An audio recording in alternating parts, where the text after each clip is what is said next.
Hello and welcome to Movement 2 and Movement 3 of the Steam Train Blues. Now we're doing both these movements together because the more astute members of our team will have noticed that there's a word attacker at the end of the Movement 2. Now the word attacker means go straight on. So the Movement 2 and the Movement 3 have to actually be played together. So I will discuss a little bit more about both the movements, but I'm going to hand over to Craig straight away just to give a performance of both the movements for us. Thank you, Craig. Okay.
Thank you, Craig.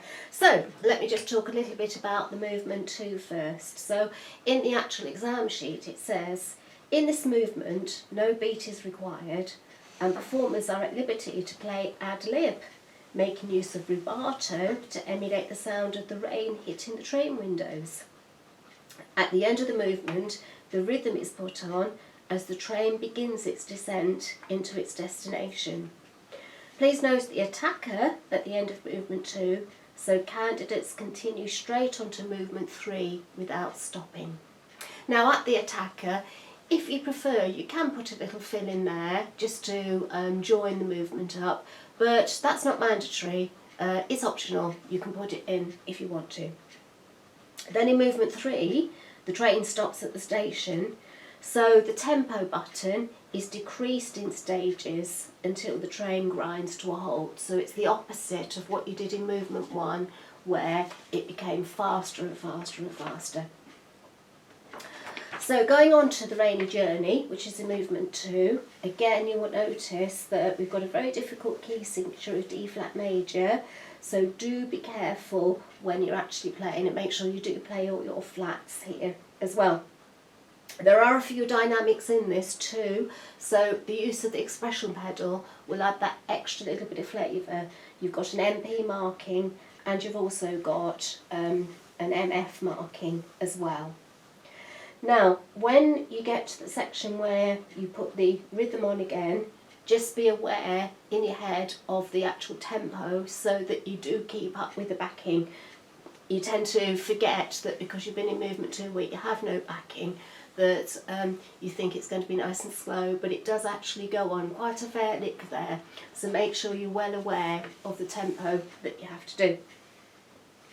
So finally then, you'll notice that at bar 25, the autoplay chord is taken off and you reduce the tempo in stages.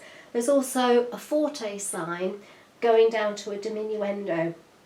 And if you notice carefully, you would have noticed how Craig actually did a wonderful diminuendo right down to a PP marking right at the end.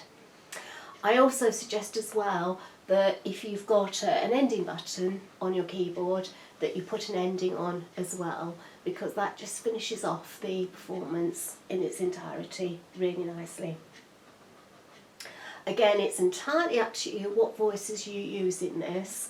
I've suggested a brass instrument, but the choice is yours. But again, you know, if you feel you want to add extra voices in, do put some extra voices in at your discretion.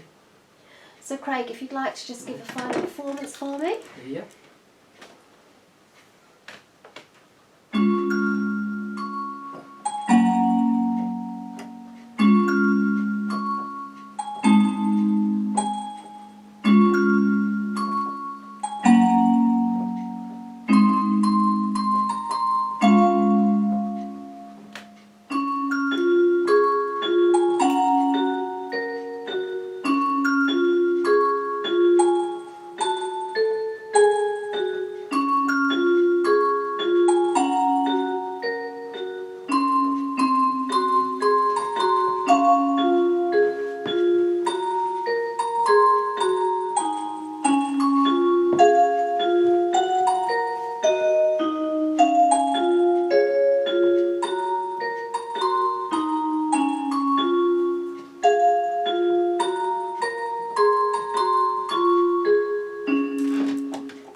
And that completes the Steam Train Blues.